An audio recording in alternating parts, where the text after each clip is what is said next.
Hello, and welcome to Fresh Take from What Fresh Hell Laughing in the Face of Motherhood. Today, I am talking to Emily Edlynn, PhD. She has worked as a clinical psychologist with children, adolescents, and families for over 15 years. Her first book, Autonomy-Supportive Parenting, Reduce Parental Burnout and Raise Confident Children, is out as of September 5th. Emily lives in Oak Park, Illinois, with her partner and 3 children. Welcome, Emily. Thank you so much. I'm so happy to be here. You open the book, as you say, from the battle zone of your tween's bedroom. I really enjoyed that phrase. It resonated, to say the least. And you talk about trying to free yourself from being what you call a controlling parent. So take us to that moment and what the phrase controlling parent means. Yes, and this is a perfect place to start because I would argue that we are all parenting right now in a culture and environment that is really promoting controlling parenting. And it really is not that great for our kids or for us, for that matter. So to explain what controlling means, it's another way of thinking about the more formal intensive parenting that we all talk about these days. So it's the idea of wanting to control our kids' environment and also control how much they're stressed out, how much hardship they have to deal with. So we've gotten into this very automatic kind of fix and rescue mode for our kids. And a lot of it is very fear-based and from our own anxieties about our kids' welfare and growing up in this world today. So the battle zone of my tween's bedroom was all about her cell phone use.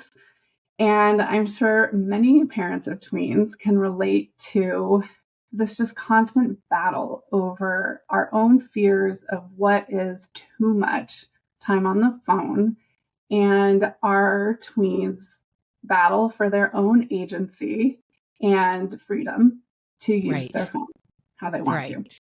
Right. And controlling is one of those words that I feel like we've talked a lot on the podcast. Like it kind of feels a little bit like a negative that kind of gets hung on moms who are kind of trying to do a good job, and it becomes a little bit of like, listen, mom, like stop being such a helicopter and stop being so controlling because you're very annoying.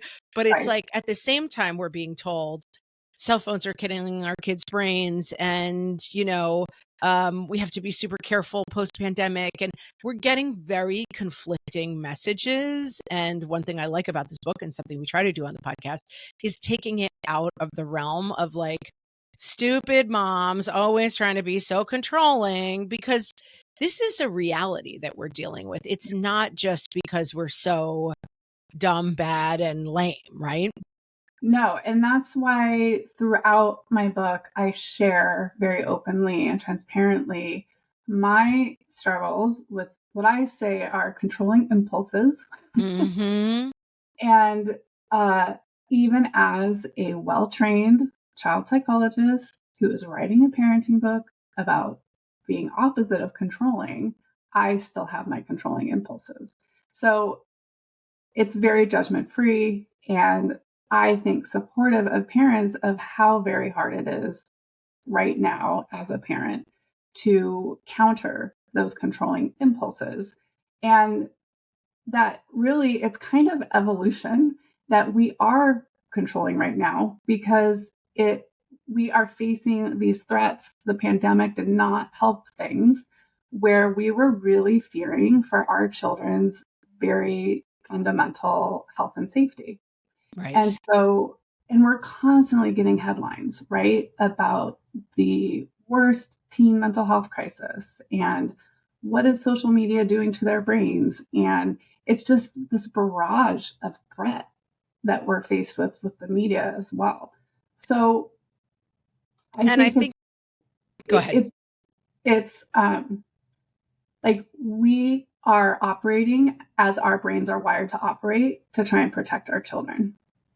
And you capture in the book that controlling is kind of like the tip of the iceberg, but what's underneath is this anxiety. And in doing this podcast for 7 years now, I feel like one of the big revelations that I've had is that parental anxiety, and I will say, I think specifically maternal anxiety, is maybe the number one factor that is getting in the way of parental good outcomes and happiness generally. I mean, it's a broad statement. There's lots of other things in there. And is anxiety, as Amy would say, just like baked in the cake of this experience? I guess it is, because you have a vulnerable thing that leaves your body and walks around the world. Like, what is anxiety, as huge as I think? Is that your experience? And how do we start to address anxiety? It feels so overwhelming. I completely agree that anxiety is underlying what's going on with parents and families right now, and especially mothers. So, and I hear it in my therapy practice all the time. I see it in my community. I feel it myself. So there's just this constant kind of drumbeat of fear and threat. And so what I suggest is, first of all, being really aware and non-judgmental about it, and Mm, being able to check in with ourselves when we're having a reaction to our kid asking to go hang out with friends, out in the downtown. I have a little downtown area in our village, and I get that little jump of anxiety about it. Checking in with myself about what am I actually afraid of happening, and how likely is that really to happen, and what could be the good parts about this experience for my child. So hmm starting to flip the script of not just thinking about all the terrible things that could happen, because that could go on forever, but really thinking about how could this actually benefit my child, and what's good about it? What are the best case scenarios? Right. You talk about, it's the idea of kind of not just like fighting the anxiety as like, I'm nervous and I shouldn't be, but really incorporating the anxiety, but getting rid of what you call anxiety driven controlling impulses. So, walk us through. We've talked about controlling, we've talked about anxiety. Let's bring it together. What does an anxiety driven controlling impulse look like? So be constantly checking the online grade system to Oh, the see, portal. Oh, the portal, people. We've talked about it. Get off the portal, friends.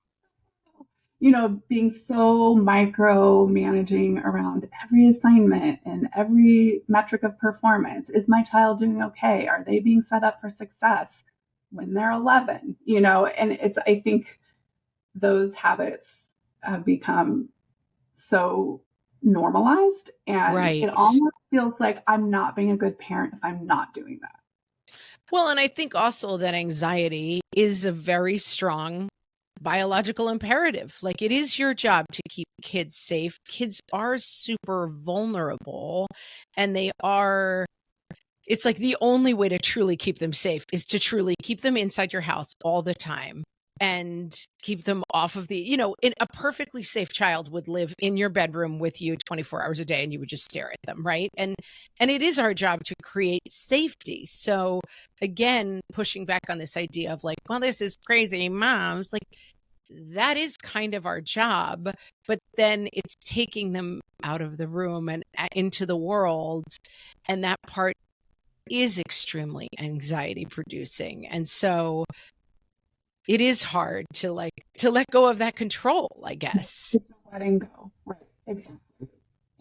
And I talk about how all of us are going to be on a continuum every day of how Yes. controlling we feel, because what affects controllingness and anxiety is stress. So the more stressed we are, the more likely we're going to have those responses and be in that state of mind. And so that's where I get into how important it is that we are managing our own stress and prioritizing our needs, which is, I don't even want to say the word self care. No, no, we've banned the word self-care. Yeah. Um, it's a it's empty at this point, but like truly fundamentally prioritizing our needs so that we are responding more thoughtfully to our children rather than from a stress response. That's right. And let's sort of double click on that, because you talk about the fact that this book really centers on the parent's experience and needs. Not a lot of parenting books are about like how to meet your children's needs. And this book really focuses on parental needs. So what made you start from that place? Well, my whole motivation for writing a parenting book was to do it differently than how many. Mm-hmm.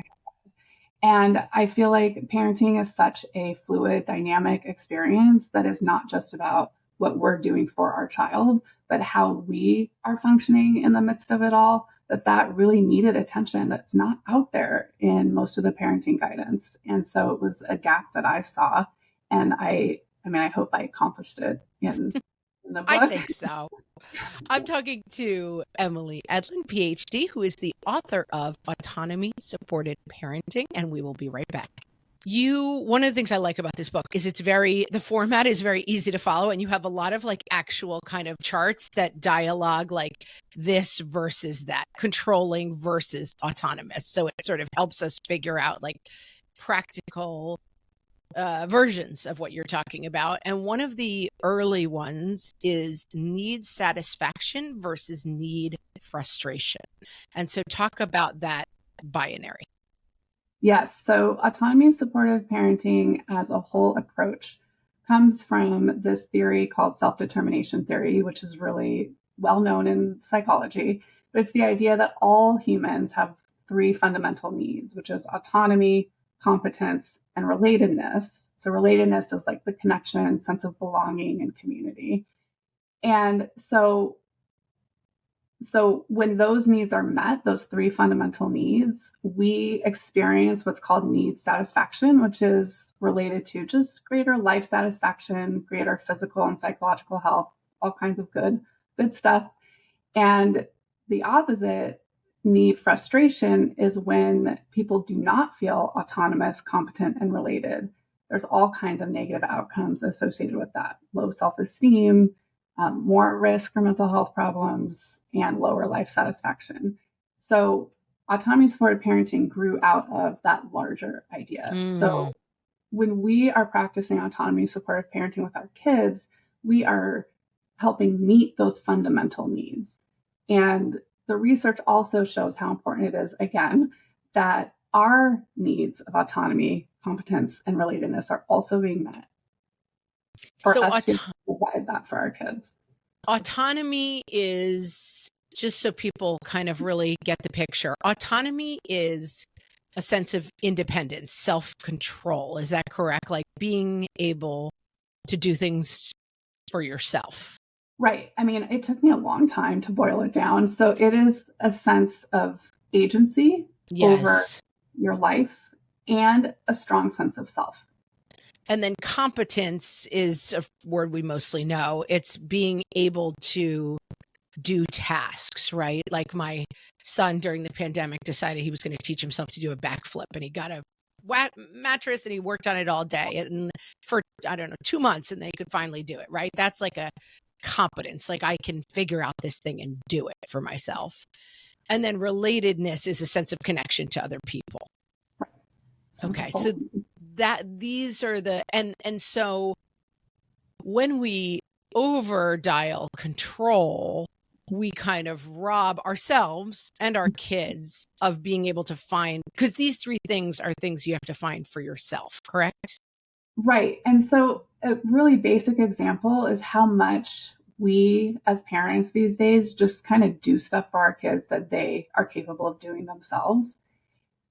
And not only does that stress us out more because we have so much on our to-do list already, and we're also mentally juggling so much, but they're not experiencing that confidence in their growing development and maturity and what they are capable of doing. So it's even as simple as household chores, Right. and helping around the house. It's interesting because I feel like one of the questions that we get the most is, how do I help my kids build self-esteem? And I think that we've said before that there's kind of this idea that like self-esteem is out there in a box somewhere that you have to find the map to the box, and then boom, self-esteem is there. And this seems to me to be very much foundational to what self-esteem is. Self-esteem is built on feeling you can do things for yourself, that you're competent, and that you have people who you are connected to. Right. So the relatedness piece is really important because that is like the soil that nourishes the competence and autonomy. So there needs to be that sense of connection and safety within our relationship for then that competence and autonomy to bloom from. Yeah. Yeah, that makes sense. I like this quote from the book that is from Edward, is it DC? Daichi, I think. Daichi. DECI. Yes, we'll go with DECI and pronunciation. When people are autonomous, they will allow a full experience of their emotions, and they will feel free in deciding how to express them. Walk us through that quote a little bit, why you chose it. I think I get it, and I think it speaks to me. So it's such a critical part of resilience, which is another buzzword these days. Oh But this, gosh, I know. Well, I would say about 5 years ago, I was like, I can't do any more resilience, people. I've got it. I think we need to be resilient. Grit, I get it. well, and resilience isn't like a 10-step, there you are. Yes, it's a constant. In terms of emotional resilience and autonomy, the idea is, creating an environment in our families where expressing a whole range of emotions is acceptable and permitted. And so we run the risk in our controlling impulses and anxiety of shutting down more uncomfortable emotions that our kids are expressing because we'll say, oh, it's not that big of a deal, or you're fine, or we jump in to fix it, but we're not really allowing them that time to feel the discomfort and express it and just kind of hold them with it. So that allows them to learn about their emotions. And so connecting to his quote, that is really such a big part of understanding who you are as a person, is how you operate emotionally. Yes, and I think it also goes along with experiences, like allowing kids to have experiences. I just sent a bunch of young high schoolers and with some younger middle schoolers off on the train and to the city and said, okay, and I found myself like, okay, I'm going to run through the 86 different things that might happen so that you know what to do. And it really resonated with me looking at the book, like, oh, this is exactly the thing that I feel stressed and anxious about this kind of, Freedom. moderately dangerous experience that they are going into. It's probably going to be fine, but they're likely to encounter maybe one or two situations that they're not 100% sure what to do. So then I feel the stress. And as you say, then that leads me to want to kind of overparent. It's like I saw the whole cycle of what you're talking about playing out in this moment. And it is that natural thing of like, I can control the experience by either going with you, which I'm not doing, but then even the need to be like, I'm tracking you on the phone and I'm going to tell you this and I'm going to somehow prepare you. I have a lot of friends right now leaving kids at college this time of year. And it's the same thing. Like, oh, but did I tell you that? It's like, you got to kind of trust that they're ready, I guess, at some point. Right. So in this situation, it's also showing that you trust your kids to figure it out in the moment. Right. I mean, I don't, but I'm pretending to. We have to fake it. Yes. Yes. I'm completely faking it. Like I have extreme anxiety about their ability to do it, but I do think for me as an anxious parent, it sometimes helps to let them out of my sight because I have to trick myself. Like when they go tubing or whatever, they go out on the lake, I have found that I'm just a million times better staying at home and reading my book because otherwise I'm like, do you see that? It's making everybody miserable. So sometimes if I can take myself out of it, I can't quite get to the point of like, I'm actually not going to be anxious, but I can absent myself from it. fine. Right. It's figuring out our own accommodations for ourselves. Yes, exactly. And recognizing the cycle and then figuring out how to step back from it. I think that's exactly right. In part three, we always like to turn to solutions. And so we will be back with some really practical tools for how to implement this autonomy supported parenting in your own life. Okay, so we're going to solve this for people by the end of this episode. Here we go. You talk about a lot of different tools for how to do this. And another thing you talk about, which I think is really interesting, and we use the term spaces and places a lot on the podcast. This is something that happens at home. It's something that happens at school. It happens away from the house. It happens in the house. So can you take us through some of the tools that you talk about in the book and how they kind of play out in different arenas? What I love about this approach is that it's a framework and it's not a Yes. prescription. It's not Mm, a always do this or always or never do this. right. It is very flexible depending on the situation, the age of the child. And so, what I do in the book, like you said, is I have all these vignettes and I really just show how the controlling responses would look in real time and how the autonomy supportive tools can be applied. But it's really up to parents to kind of figure out what fits the moment. Um, but I'll start with what really helps with the relatedness piece that we were talking Hmm. about is the whole taking our child's perspective and using empathy. So Yes. this is often the first step in addressing a challenge or a problem is really trying to think about what was my child thinking, but not in a really negative way. Not what were you thinking, but Right. I'm curious. So a big piece of the autonomy supportive mindset is curiosity. Like, how Mm, did they come to that decision to post that, or whatever the dilemma is? And then asking them about it, really just trying to understand what happened for them. And then practicing that empathy piece of, well, I understand you felt like you wanted to impress your friends or you were feeling left out or whatever was going on. And then a really important part moving on from that is really involving kids in decision making, problem solving, asking them, what do you think we should do about this? What are your thoughts on what to do next? So mm. instead of just being very directive, getting their input, it doesn't mean they have the final say, but it's involving them and showing that you respect their thoughts and opinions and their voice. Expecting independence and expressing trust in their abilities are really key pieces of the competence part. And I like how you bring this out in ages and stages too. Yeah, So we were talking about it at some point, like, well, how do you get your, 15-year-old to want to blah, blah, blah. And it's like, it starts when they're 4 and you let them go to the snack bar, right? Like it doesn't, I think one of the things that people start to confront as their kids are leaving for college is like, oh my God, they've never done laundry. Oh my God, they've never paid for anything. And it's like, I like that you start this book at very young ages because I think it is crucial that these practices start early. Listen, you can catch up if you miss the bus, people. It's not the end of yeah. the world. But I do think talk about a little bit how you work through the ages and stages with this independence. So with early childhood, which is, toddlers, preschoolers, first of all, I will admit I was a very controlling parent with that age group. It was not Hmm. a good fit for my personality, and my kids are really okay.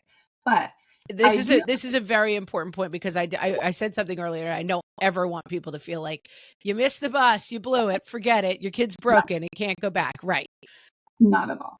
And I think So it's a good point to say that sometimes this work is easier and harder at different phases for different parents. yeah, well, there are so many seasons, and children are all different themselves. I mean, one kid's going to be easier or harder than another. I mean, it's so fluid, right?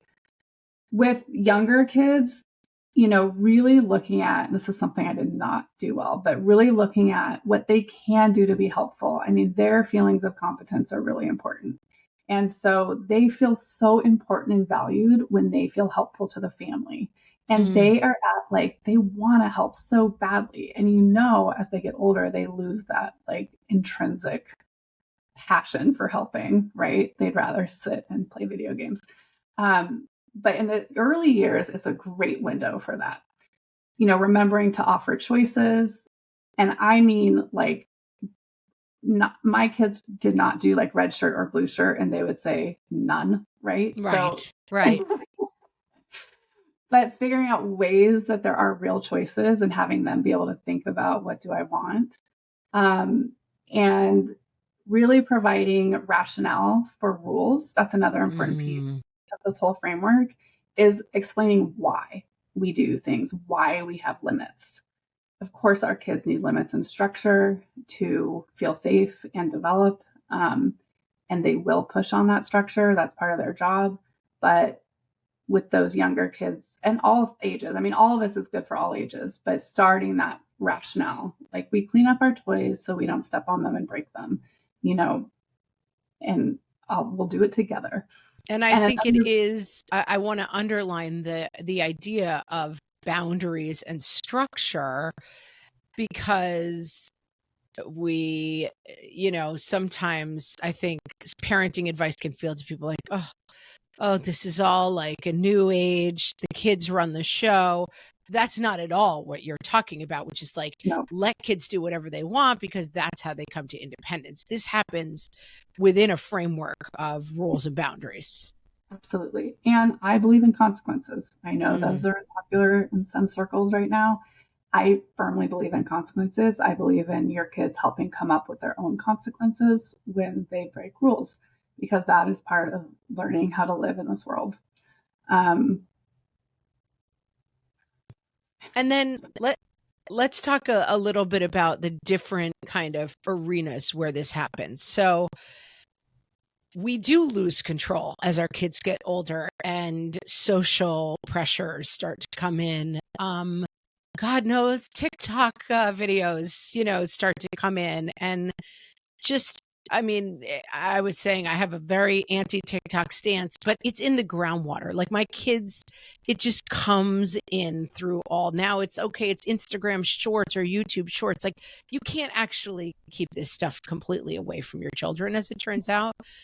How do we maintain a sense of confidence about this kind of autonomy-supportive parenting when we feel like a million other influences that we can't control are starting to take over? I know. Trust me, I'm right there with you, with a 13-year-old and 11-year-old.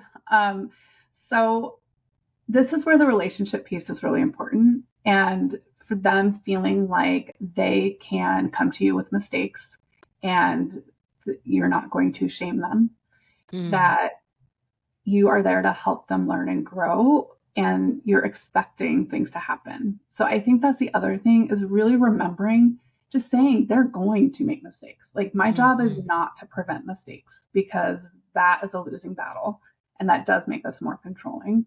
And being able to work with them to practice thinking about their mistakes, what to learn from them, and seeing all of this as a growth experience. For example, how to be a good digital citizen. So it's not just social media is bad, right? And we want you on it as little as possible, but because it's in the water, how can you learn to engage in it in the most positive ways?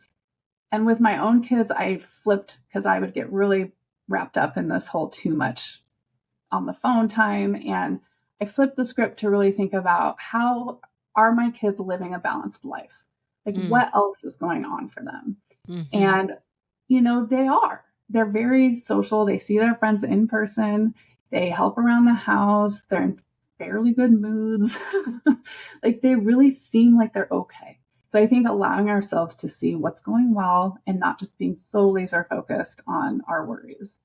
And before we wrap up, I want to turn to parents who have kids who are neurodiverse, because I think you make this point in the book, and I think it's very well stated. Often this circle that we're talking about of, anxiety control,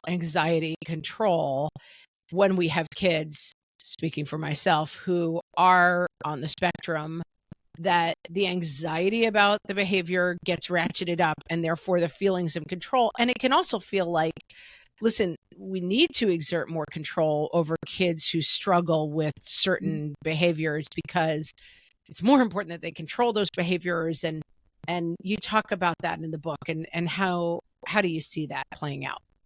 Yeah, I thought it was really important for me to include a chapter on autism and ADHD specifically, because I know from my work how challenging that parenting experience is, and that most mainstream parenting guidance, it feels like it just doesn't touch it. So, Right. It's like, skip this book, yeah, skip this exactly. book, skip this book. Work.